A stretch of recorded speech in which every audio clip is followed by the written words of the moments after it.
Hello dear student, कैसे हो आप लोग। आई होप कि आप लोग स्टूडेंट अच्छे हैं और अपनी बोर्ड परीक्षा की तैयारी अच्छे से कर रहे हैं। स्टूडेंट, आज के इस वीडियो में हम क्लास 12 शिक्षा शास्त्र के जितने भी स्टूडेंट हैं 2024 बोर्ड परीक्षा का पेपर देने वाले हैं, तो हम उनके लिए लेकर आए महत्वपूर्ण प्रश्न। देखिए, ये महत्वपूर्ण आ चुका है 2 बार, तो यहाँ पर आप समझ लीजिए महत्वपूर्ण प्रश्न लेकर आए हैं जो आपके तैयारी को, यानी 4 मार्च को 100% यही सारे प्रश्न आएगा जो आज की इस वीडियो में हम आप लोगों को बताने वाले हैं। तो वीडियो को शुरू से लेकर लास्ट तक जरूर देखिएगा। ये शिक्षा शास्त्र के बोर्ड की तैयारी के लिए सबसे महत्वपूर्ण प्रश्न है जो आपकी तैयारी को क्या है, नेक्स्ट लेवल लेकर जाएगा।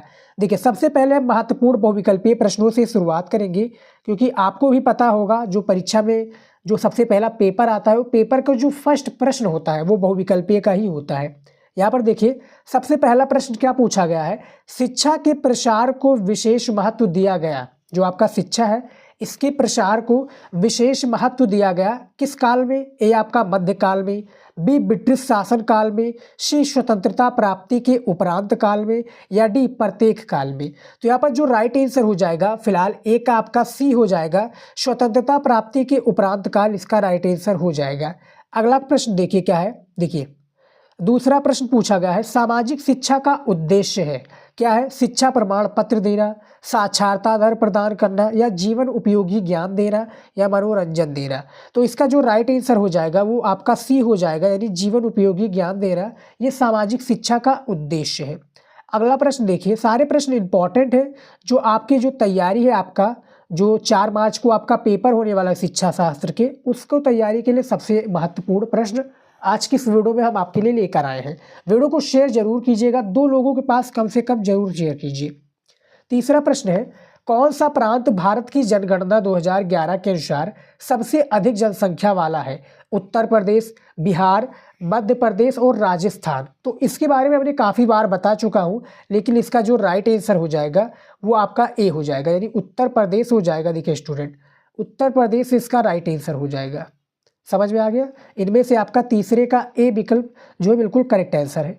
अगला देखिए क्या है, यहाँ पर देखिए अगला प्रश्न हमारा पूछा गया है, चौथा नंबर, सीखना आदतों, ज्ञान और अभिवृत्तियों का अर्जन है, निम्न में से किसने कहा है। तो यहाँ पर 4 ऑप्शंस आपको मिलेंगे। ए आपका स्किनर हो जाएंगे, उसके बाद में देखिए बी आपका क्रो एवं क्रो, थार्डाइक या वुडवर्थ। तो जो चौथा प्रश्न है इनमें से आपका जो वी हो जाएगा, यानी क्रो एवं क्रो ने ये कहा है कि सीखना क्या है। यहाँ पर देखिए, मैं आपको दिखा दूँ, ये देखिए, सीखना आदतों, ज्ञान और अभिवृत्तियों का अर्जन है, ये क्या है, क्रो एवं क्रो ने कहा है। पांचवा प्रश्न देखिए क्या पूछा गया है, भूख और प्यास कैसे प्रेरक है, व्यक्तिगत प्रेरक है, सामाजिक प्रेरक है, जन्मजात प्रेरक है, या अर्जित प्रेरक है। तो इसका आंसर हमें आपको बताने की जरूरत बिल्कुल भी नहीं है। आप हमारे क्या है, होशियार स्टूडेंट है, इसका आंसर आप जानते होंगे। थोड़ा दिमाग लगाइए, वीडियो को रोक करके भी आप इसको बता सकते हैं आंसर। तो भूख और प्यास भैया, क्योंकि ये हमें जन्म से ही तो ये जन्मजात कहलाएगा, क्योंकि ये भूख और जो प्यास है क्या है, पानी पीना, और जो भूख है ये हमें जन्म से पहले क्या है, जन्म के बाद हमारा जैसे जन्म होता है तो उसी समय लगना शुरू हो जाता है, ना कि ये व्यक्तिगत, ना कि सामाजिक, ना कि अर्जित प्रेरक है। तो यहाँ पर इसका आंसर सी हो जाएगा। इसीलिए मैं बता रहा था कि ये दिमागी क्वेश्चन है। समझ में आ गया। उसके बाद में देखिए क्या है, प्रश्न नंबर 6 देखिए क्या पूछा गया है, ये दिखा दूं फिर से। ये देखिए, प्रश्न नंबर आपका 6 पूछा गया है कि विचार की किसी वस्तु को मस्तिष्क के सामने स्पष्ट रूप से क्या है लाने की प्रक्रिया क्या कहलाती है। ए आपका रुचि, बी कल्पना, सी अवधान, या डी संवेदना। तो 6 का आपका आंसर सी हो जाएगा। क्या हो जाएगा, अवधान हो जाएगा, जो कि क्या आपका हो जाएगा 6 का आपका सी विकल्प बिल्कुल करेक्ट आंसर है। अगला क्वेश्चन देखिए, यहाँ पर देखिए 7वां नंबर क्वेश्चन, बालक को चांटा मारना निम्नलिखित में से किस प्रकार का दंड है। शिक्षा शास्त्र के जितने भी स्टूडेंट हैं और 100 में से क्या है 95 प्लस मार्क्स लाना चाहते हैं, तो तैयारी में लग जाइए, बहुत कम समय बचा है। अच्छी सी तैयारी करना चाहते हैं तो चैनल को सब्सक्राइब कर लीजिए। वीडियो आपको रोज मिलेगी, हर एक सब्जेक्ट की वीडियो मिलेगी इस चैनल पर। तो अभी सब्सक्राइब कर लीजिए, बेल आइकन को दबा लीजिए, ताकि जो हमारी नई वीडियो आप तक सबसे पहले पहुंचे। तो जो 7वां प्रश्न है, बालक को चांटा मारना निम्नलिखित में से किस प्रकार का प्रेरक है, तो जो आपका हो जाएगा क्या हो जाएगा, यहाँ पर देखिए शारीरिक दंड हो जाएगा, या शारीरिक प्रेरक भी कह सकते हैं। बालक को चांटा मारना, अब जैसे हम आपको, जैसे क्या होता है, बालक को जो हमारे सर होते हैं, जो टीचर्स होते हैं यहाँ पर स्कूल में जो होता है, वो जो हमें क्या है दंड देते हैं, तो वो शारीरिक दंड कहलाते हैं। अब चांटा मार दिया किसी भी बात को लेकर तो वो शारीरिक दंड कहलाएगा। समझ में आ गया। उसके बाद में देखिए 8वां प्रश्न, 8 नंबर प्रश्न देखिए, मानसिक स्वास्थ्य विज्ञान का उद्देश्य क्या है। यहाँ पर देखिए 4 आपके पास ऑप्शंस है, इन्हीं ऑप्शंस के थ्रू बताना है। मानसिक स्वास्थ्य विज्ञान का जो उद्देश्य है वो क्या कहलाएगा। देखिए इनमें से जो आपका सही विकल्प हो जाएगा 8वें का, वो सी हो जाएगा। ये देखिए मानसिक रोगों का उपचार करना, ये मानसिक स्वास्थ्य विज्ञान का उद्देश्य है। 9 नंबर प्रश्न है, सामान्य बुद्धि लब्धि के बालक की बुद्धि लब्धि होती है, कितनी होती है। तो इनमें से आपका जो सही विकल्प हो जाएगा, सामान्य बुद्धि लब्धि के जो बालक की बुद्धि होती है वो आपका 90 से 110 हो जाएगा। इसका राइट आंसर समझ में आ गया। यानी जो सामान्य बालक होते हैं, जो बुद्धि वाले बालक होते हैं, उनका भी होता है, अलग अलग प्रकार से अलग अलग फेजेज में होते हैं। यहाँ पर देखिए 10 नंबर प्रश्न क्या पूछा गया है कि वस्तुनिष्ठ परीक्षण से हम क्या माप सकते हैं। जो हमारा वस्तुनिष्ठ परीक्षण है, इससे क्या माप सकते हैं। उपलब्धि को, विचार करने की प्रक्रिया को, तर्क शक्ति को, या लेखन कौशल को। तो जो वस्तुनिष्ठ परीक्षण से हम जो माप सकते हैं, हमने काफ़ी बार बताया स्टूडेंट शिक्षा शास्त्र में। देखिए हमारा फेवरेट सब्जेक्ट अभी तक शिक्षा शास्त्र ही रहा। हमने 12th में शिक्षा शास्त्र, सोशियोलॉजी, जियोग्राफी, हिंदी और इंग्लिश लिया था, लेकिन जो हमारा फेवरेट सब्जेक्ट था सोशियोलॉजी, जियोग्राफी और शिक्षा शास्त्र था। तो इनमें से जो आपका 10 का आपका सी हो जाएगा। काफ़ी स्टूडेंट हमसे पूछते रहते हैं कि सर आपका फेवरेट सब्जेक्ट कौन सा है। तो हमारा यही तीनों सब्जेक्ट था। हिंदी भी हमारा फेवरेट सब्जेक्ट था। देखिए हिंदी तो कंपलसरी, हिंदी से तो प्यार सबको होता ही है। तो 10 का जो सही विकल्प हो जाएगा, आंसर सी हो जाएगा, तर्क शक्ति हो जाएगा। समझ में आ गया। चलिए देखते हैं अगला क्वेश्चन क्या है। यहाँ पर देखिए स्टूडेंट, अब हमारा आ चुका है निश्चित उत्तरीय प्रश्न। क्या आ चुका है, निश्चित उत्तरीय प्रश्न आ चुका है। देखिए 5 प्रश्न आपका पूछा था बहुविकल्पीय का, शिक्षा शास्त्र की मैं बात कर रहा हूँ, और 5 प्रश्न आपके निश्चित उत्तरीय पूछे जाएंगे। देखिए बस फर्क क्या होता है, वो भी आपका 1 नंबर का होता है और ये भी आपका 1 ही नंबर का होगा। बस फर्क इतना है कि उसमें आपको विकल्प दिया जाता है, इसमें आपको विकल्प नहीं दिया जाएगा। बस एक ही लाइनों में, यानी एक ही लाइनों में इसका आंसर आपको कंप्लीट कर देना, 1 नंबर आपको मिल जाएगा। तो फिलहाल देखिए निश्चित उत्तरीय का प्रश्न नंबर 1 क्या है कि भारत में राष्ट्रीय शिक्षा दिवस कब मनाया जाता है। जो भारत हमारे इंडिया में राष्ट्रीय शिक्षा दिवस जो है ये मनाया जाता है, कब मनाया जाता है ये आपको बताना है। तो यहाँ पर देखिए भारत में राष्ट्रीय शिक्षा दिवस 11 नवंबर को मनाया जाता है। कब मनाया जाता है स्टूडेंट, 11 नवंबर को भारतीय राष्ट्रीय शिक्षा दिवस मनाया जाता है। बहुत ही ज़्यादा महत्वपूर्ण प्रश्न तैयार कर लीजिए। उसके बाद में देखिए यहाँ पर देखिए दूसरा प्रश्न क्या पूछा गया है, शिक्षा के स्तर से आप क्या समझते हैं। जो शिक्षा का स्तर है इससे आप समझते क्या है। आंसर देखिए, शिक्षा के स्तर का साधारण अर्थ है कि सामान्य छात्र जिस कक्षा या स्तर के हों उनके ज्ञान का स्तर लगभग वही होना चाहिए जो निर्धारित शैक्षिक पाठ्यचर्या के अनुकूल हो। शैक्षिक जो शिक्षा का स्तर है वो किस तरह से होना चाहिए, इतने में ही लिखना है। अब आपको 1 नंबर दे दिया जाएगा, ज़्यादा मशक्कत आपको करनी नहीं है। अब ये नहीं कि भैया अब ये वाला पूछा गया तो आप 50 शब्दों में लिखने बैठ जाइए। इसमें आपको क्या है, 1 ही नंबर मिलना, चाहे आप 200 शब्दों में लिख दीजिए निश्चित उत्तरीय प्रश्न को, मिलना आपको 1 ही नंबर है। अब ये नहीं कि अब जितना भी पूछा गया है उतने में ही आप क्या है। देखिए जितने भी पूछा गया, मैं आपको बताना चाहूँगा स्टूडेंट कि जितने भी पूछा गया उतने में ही लिखने का प्रयास कीजिए। उससे ज़्यादा बड़ा लिखने का ज़रूरत आपको नहीं है, क्योंकि मिलना 1 ही नंबर है। टाइम आपका ज़्यादा वेस्ट होगा, आपको फ़ायदा कुछ भी नहीं होगा। समझ में आ गया। उसके बाद में देखिए हमारा तीसरा नंबर प्रश्न, स्त्री शिक्षा के मार्ग में 4 बाधाएं क्या है, इसके बारे में बताइए। देखिए 1 नंबर का प्रश्न है। अब इतने में आपका पूछा जाए तो ठीक है। अब ये नहीं कि आप डिटेल में पूरा स्त्री शिक्षा के 10 भाषाएं के बारे में बता दीजिए या और भी बाधाओं के बारे में बता दीजिए।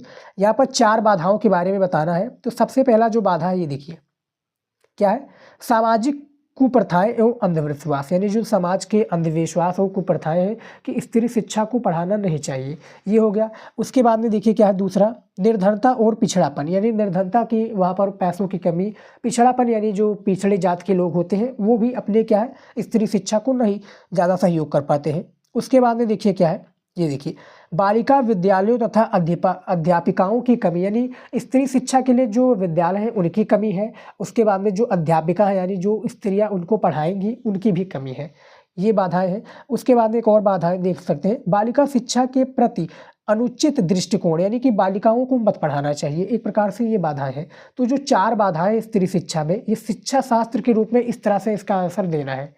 देख सकते हैं 4 ये बाधाएं हैं, ये आप नोट कर लीजिए। अब यही प्रश्न आपका आ जाता है क्या है लघु या दीर्घ में, तो इसका आंसर आपको डिटेल में देना होता, जैसा कि सामाजिक कुप्रथाएं व अंधविश्वास क्या होता है, निर्धनता व पिछड़ापन क्या होता है। तो इसके बारे में आप अपने शब्दों में भी आंसर दे सकते हैं, कोई बड़ी बात नहीं है।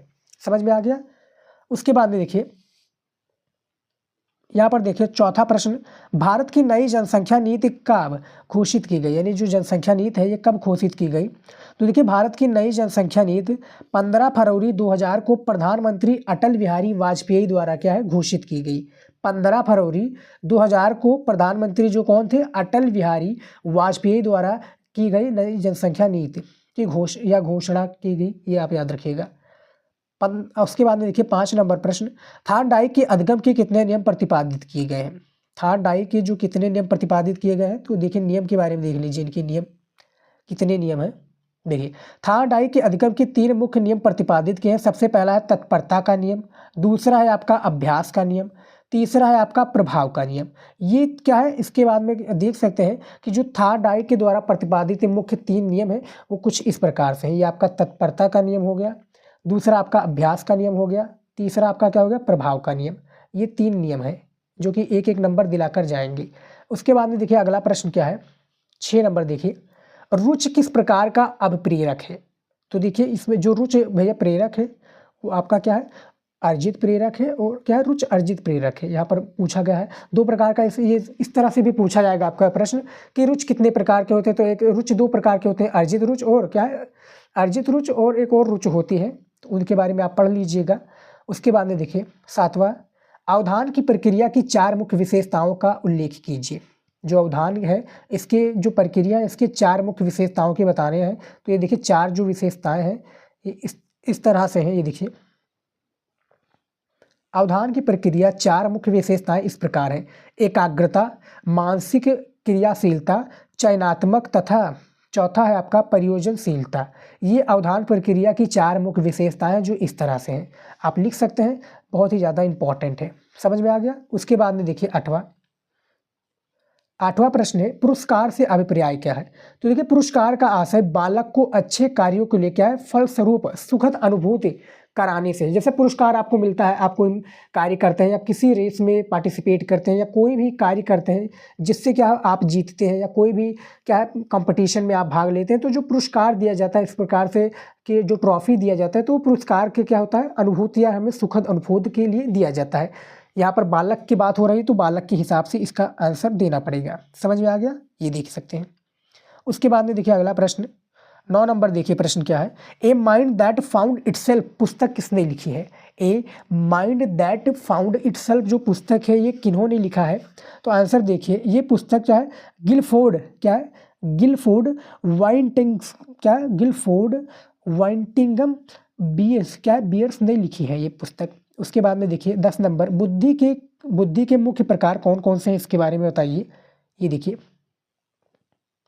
जो बुद्धि के प्रकार हैं ये कुछ इस प्रकार से हैं, गैरट तथा यहाँ पर देखिए गैरट तथा थार्नडाइक ने बुद्धि के 3 प्रकार या भाग निर्धारित किए हैं। सबसे पहला है एक मूर्त बुद्धि, दूसरा है अमूर्त बुद्धि तथा तीसरा जो है सामाजिक बुद्धि। ये बुद्धि के मुख्य प्रकार हैं जो कि देख सकते हैं। आंसर इसी प्रकार से है।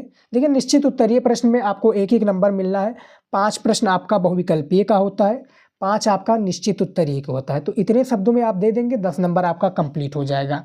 अब हमारे जो काफ़ी होशियार जो स्टूडेंट हैं वो क्या सोचते हैं कि हम इसको क्या छोड़ दें, जो हमारे बहुविकल्पीय और जो निश्चित उत्तरीय प्रश्न है इसको छोड़ दे, आगे प्रश्न करने लगे। तो मैं आपको बताना चाहूँगा कि इसको आपको छोड़ना नहीं है। ये सारे प्रश्न बहुत ही ज़्यादा इंपॉर्टेंट है, मोस्ट इंपॉर्टेंट भी कहना गलत नहीं है, क्योंकि ये सारे क्वेश्चंस आपके बोर्ड में बार बार पूछे जाते हैं। और भी मैं क्वेश्चन कराऊंगा। देखिए आपके जो शिक्षा शास्त्र है 2024 के न्यू सिलेबस के हिसाब से 26 चैप्टर आ चुके हैं, जो कि बहुत ही ज़्यादा चैप्टर आ चुका है। अब आप अपने हिसाब से भी तैयारी कीजिए, क्वेश्चन बैंक से तैयारी कीजिए, बुक से तैयारी कीजिए, तैयारी में लग जाइए, क्योंकि अब आपके पास समय बहुत कम बचा है और 100 नंबर के पूर्णांक के साथ में सब्जेक्ट आता है, तो आपको तैयारी अच्छे से करनी पड़ेगी, तभी जाकर आप सफल होंगे। उसके बाद में देखिए अब हमारा क्या है, निश्चित उत्तरीय भी प्रश्न कंप्लीट हो चुका है। तो अब हमारा आ चुका है, क्या आ चुका है हमारा स्टूडेंट, अति लघु उत्तरीय प्रश्न आ चुका है। ये देखिए अति लघु उत्तरीय प्रश्न आ चुका है, जो कि सबसे पहला फर्स्ट देखिए जो फर्स्ट क्वेश्चन पूछा गया है, क्या पूछा गया है कि शिक्षा में अपव्यय से क्या आशय है। जो शिक्षा है इसमें जो अपव्यय इसमें आशय क्या है, इसके बारे में बताइए। तो इसका आंसर देखिए किस इस प्रकार से है।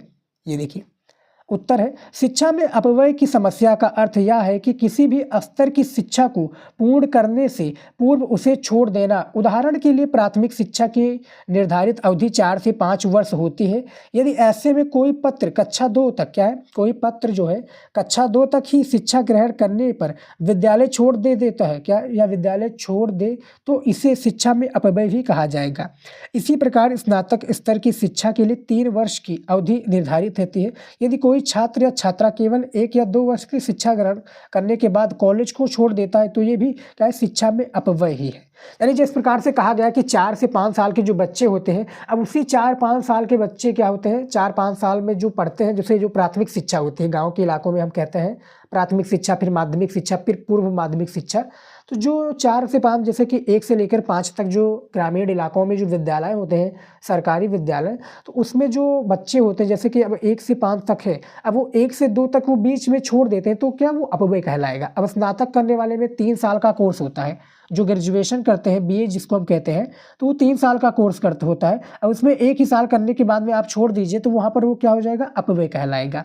यही इसका अर्थ है। आप वीडियो को रोक कर भी प्रश्नों को समझ सकते हैं। चलिए देखते हैं अगला प्रश्न क्या है। देखिए दूसरा प्रश्न पूछा गया है, राष्ट्रीय प्रौढ़ शिक्षा संस्थान के मुख्य लक्षण क्या है। जो राष्ट्रीय प्रौढ़ शिक्षा संस्थान है इसका मुख्य लक्षण क्या है, इसके बारे में बताना है। आंसर देखिए, भारत में सन 1991 में स्थापित राष्ट्रीय प्रौढ़ शिक्षा संस्थान का मुख्य लक्ष्य समस्त प्रौढ़ स्त्री पुरुषों को साक्षर बनाना तथा पर्याप्त जीवन उपयोगी ज्ञान प्रदान करना तथा जीवन के प्रति क्या है, जागरूक बनना है।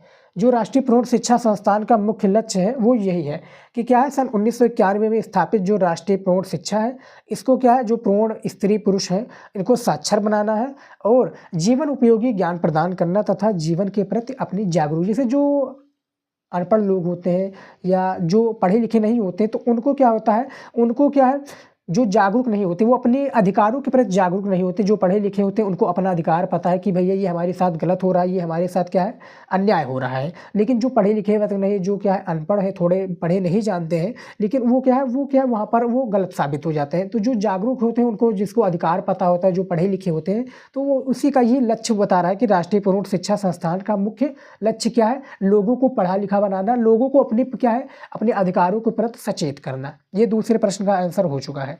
उसके बाद में देखिए क्या है,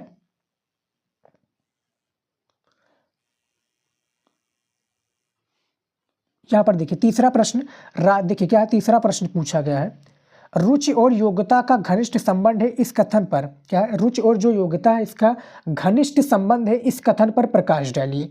तो आंसर देखिए कुछ इतने ही शब्दों में आपको लिखना पड़ेगा तभी जाकर आप सफल होंगे।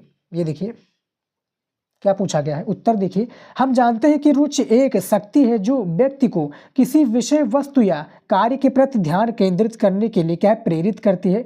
रुचि से क्या है, लगन उत्पन्न होती है तथा व्यक्ति की शक्तियाँ अभिवृष्टि दिशा या कार्य में क्या केंद्रित हो जाती हैं। रुचि की इन विशेषताओं को ध्यान में रखते हुए क्या है, ध्यान में रखते हुए ही कहा जाता है कि रुचि और योग्यता का घनिष्ठ संबंध है। वास्तव में रुचि की दशा में व्यक्ति क्या है, अधिक ध्यानपूर्वक लगन से अपनी क्या लगन से तथा अपनी समस्त शक्तियों को जुटाकर कार्य करता है। ये रुचि और योग्यता का घनिष्ठ संबंध के बारे में क्या है, संबंध के बारे में बताया गया है। जैसा कि आप देख सकते हैं, वीडियो को रोककर भी आप समझ सकते हैं, सारी चीज़ों को मैं समझा रहा हूं लेकिन आप अपनी तरफ से भी समझिए।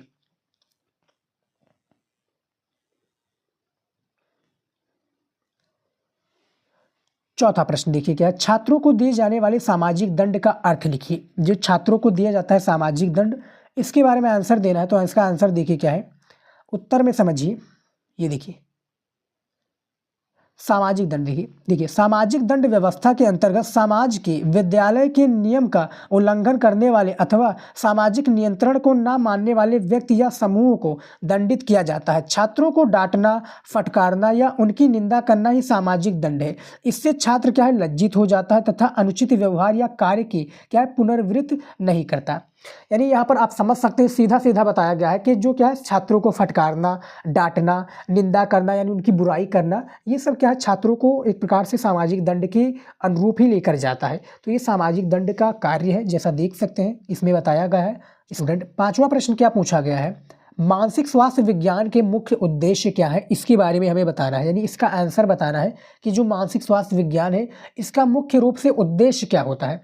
तो आंसर देखिए इसका उद्देश्य का,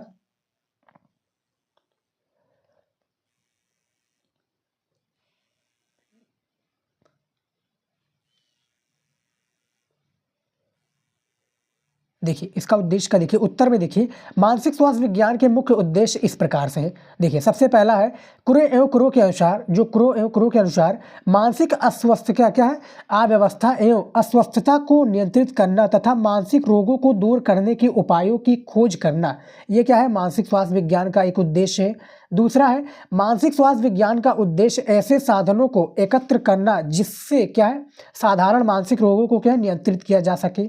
उसके बाद में है यहाँ पर देखिए प्रत्येक व्यक्ति को क्या सामंजस्यपूर्ण और सुखी जीवन व्यतीत करने में सहायता देना, ये कुछ इस प्रकार से हैं जो इनके क्या है। उसके बाद में चौथा एक और है कि मानसिक क्या है, यहाँ पर देखिए क्या दिया हुआ है कि मानसिक तनाव और चिंताओं से मुक्त दिलाने की सहायता को क्या कहा जाता है।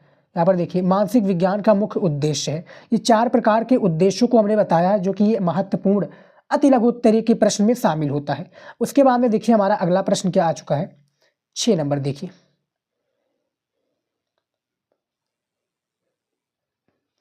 देखिए 6 नंबर प्रश्न है उपलब्धि से क्या आशय है। जो उपलब्धि है इससे आशय क्या है, इसके बारे में देखिए उत्तर बौद्धिक परीक्षणों क्या है, परीक्षणों के आधार पर बौद्धिक योग्यता की गणना करने के लिए बुद्धिलब्धि को अवधारणा विकसित की गई थी तथा इसी अवधारणा के समांतरपूर्ण क्या समांतरण एक अन्य अवधारणा निर्धारित की गई जिसे ज्ञान लब्धि या उपलब्धि के नाम से जाना जाता है। तो जैसा कि यहाँ पर प्रश्न पूछा गया था कि उपलब्धि से क्या आशा है, इसके बारे में इसका आंसर दे दिया है, वीडियो को रोक कर भी देख सकते हैं। अगला देखिए हमारा 7वां प्रश्न क्या पूछा गया है, परामर्श किसे कहते हैं, इसके कितने प्रकार हैं। जो परामर्श है ये क्या होता है, इसके कितने प्रकार हैं, इसके बारे में बताना है। आंसर देखिए अति लघु उत्तरीय का है, 4 नंबर का आपका इसमें पूछा जाता है। एक प्रश्न महत्वपूर्ण अति लघु उत्तरीय, जो कि भूगोल में भैया लघु उत्तरीय के लिए 4 नंबर दिया जाता है, यहाँ पर अति के लिए दिया जाता है 4 नंबर।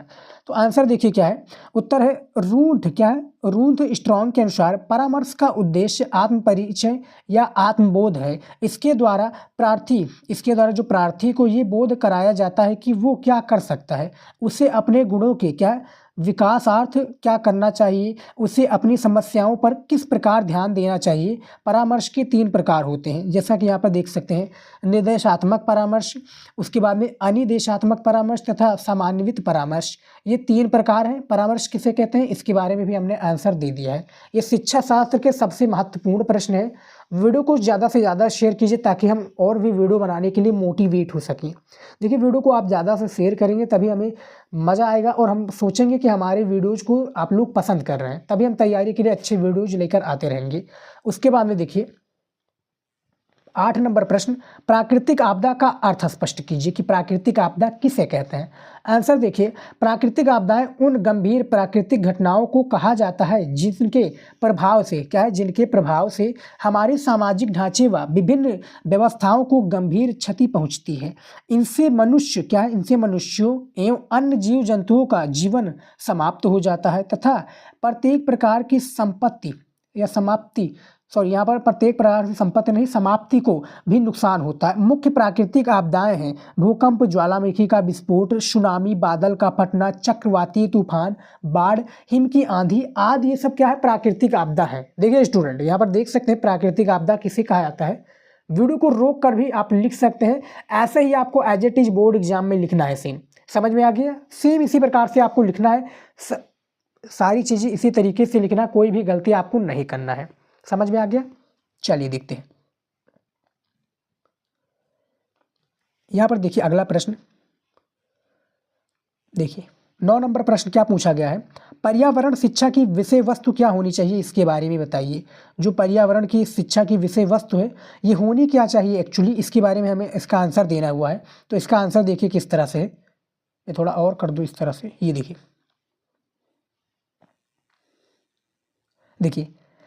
पर्यावरण शिक्षा की विषय वस्तु या अध्ययन का पाठ्यक्रम इस प्रकार होना चाहिए। जैसे सबसे पहला है मानव तथा पर्यावरण, दूसरा है पारिस्थितिकी, तीसरा जनसंख्या एवं नगरीकरण, चौथा है नगरीय एवं क्षेत्रीय योजन, उसके बाद में क्या है पाँचवा है आपका सामाजिक संसाधन, 6 है आपका अर्थव्यवस्था एवं पर्यावरण, 7 है आपका वृक्ष एवं जल संसाधन, 8 है आपका वायु प्रदूषण, 9 है आपका वन्य जीव संसाधन और 10 है सरकारी नीति एवं नागरिक। ये पर्यावरण शिक्षा की विषय वस्तु होनी चाहिए। जैसा कि आप देख सकते हैं 10 नंबर प्रश्न में क्या है, डिटेल में पूरा बताया गया है कि पर्यावरण शिक्षा का विषय वस्तु एक्चुअली में होना क्या चाहिए। समझ में आ गया, ये देख सकते हैं। उसके बाद में देखिए हमारा 10 नंबर प्रश्न क्या पूछा गया है, ये देखिए, थोड़ा मैं और दिखा दूं आपको ताकि दोनों दिख जाए। देखिए 10 नंबर में मध्यकालीन शिक्षण संस्थाओं के रूप में मकतब तथा मदरसों का सामान्य परिचय दीजिए। जो मध्यकालीन शिक्षण संस्थाएं हैं, मकतब तथा मदरसों का सामान्य परिचय देना है। तो इसका आंसर देखिए, सामान्य परिचय कैसे देंगे, इसका आंसर देखिए बहुत ही डिटेल में लिखना पड़ेगा, क्योंकि भैया 4 नंबर का प्रश्न है। 4 नंबर के प्रश्न का उत्तर का सवाल है। यहाँ पर देखिए, मकतबों में मौखिक शिक्षण विधि के प्रयोग से बालकों को शिक्षा दी जाती थी। बालकों को कलमा एवं कुरान की आयतें रटनी पड़ती थी। कक्षा के सभी छात्र एक साथ पहाड़े बोलकर कंठस्थ करते थे, यानी उसको क्या पढ़ने का प्रयास करते थे, उसको याद करते थे। देखिए कंठस्थ करते थे। प्रारंभ में सरकंडे की कलम से तख्ती पर लिखना सिखाया जाता था और बाद में कलम से कागज पर लिखना सिखाया जाता था। मध्यकाल, यहाँ पर देखिए क्या है, मध्यकाल में मैं थोड़ा और इसको कर दूं इस तरह से, ये देखिए, हाँ देखिए, मध्यकाल में बालकों को उच्च शिक्षा मदरसों में दी जाती थी। मदरसे भी 2 प्रकार के होते थे। देखिए वे जो मदरसे जहाँ धार्मिक, साहित्यिक तथा सामाजिक शिक्षा दी जाती थी, और द्वितीय वे जहाँ चिकित्सा शास्त्र और अन्य विभिन्न प्रकार की शिक्षा दी जाती थी। मदरसों में छात्रों को रहने की व्यवस्था थी और अन्य आवश्यक सुविधाएं भी थी। समझ में आ गया स्टूडेंट? तो यहाँ पर देख सकते हैं हमने 10 महत्वपूर्ण प्रश्नों को बताया। वीडियो को रोक कर भी जैसा कि हमने बताया आपको समझ सकते हैं। और 10 महत्वपूर्ण प्रश्न हैं जो कि शिक्षा शास्त्र की तैयारी के लिए एकदम नए प्रश्न हैं, और जो 4 मार्च को आपके बोर्ड एग्जाम में सीधे प्रश्न पूछे आएंगे। 100% यही सारे प्रश्न आएंगे, तैयार कर लीजिए। और आपसे एक रिक्वेस्ट है, शिक्षा शास्त्र की तैयारी अच्छे से करना चाहते हैं तो इसका टॉपिक वाला वीडियो जरूर देखिएगा। हम हर एक वीडियो में यही बताते हैं कि आप टॉपिक वाला वीडियो देखिए। देखिए टॉपिक वाले में क्या है, आपका पूरे चैप्टर का प्रश्न है, बस उस सारे टॉपिक को देख लीजिए और क्वेश्चन बैंक से तैयार कर लीजिए। आपकी तैयारी एकदम फर्स्ट क्लास हो जाएगी, अच्छे मार्क्स आप लेकर आएंगे। समझ में आ गया स्टूडेंट? तो फिलहाल इसमें क्या है, हमने 10 महत्वपूर्ण स्टूडेंट क्या है, हमने इस वीडियो में 10 महत्वपूर्ण किसके बारे में बताया है, बहुविकल्पीय प्रश्न, 10 निश्चित उत्तरीय और 10 आपका अति लघु उत्तरीय प्रश्न सहित उत्तर को बताया है। वीडियो को ज़्यादा से ज़्यादा शेयर कीजिएगा, वीडियो को ज़्यादा से ज़्यादा लाइक कीजिए। आज के इस वीडियो में इतना ही स्टूडेंट। हमारा आज का जो वीडियो था बहुत ही ज़्यादा इंपॉर्टेंट था, तैयार कर लीजिएगा।